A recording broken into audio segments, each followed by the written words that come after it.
Uminit naman ang ulo ni Department of Transportation Acting Secretary Giovanni Lopez matapos madiskubre ang marumi at napabayaang kalagayan ng Baclaran Station ng LRT-1.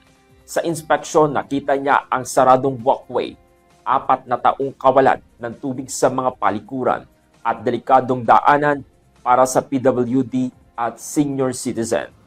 Binigyan din po ni Lopez na hindi kailangan bago ang istasyon. Basta't malinis at ligtas ito, pinuna rin ang mahigit 8 buwang pagkaantala sa konstruksyon ng passageway at kakulangan ng manggagawa.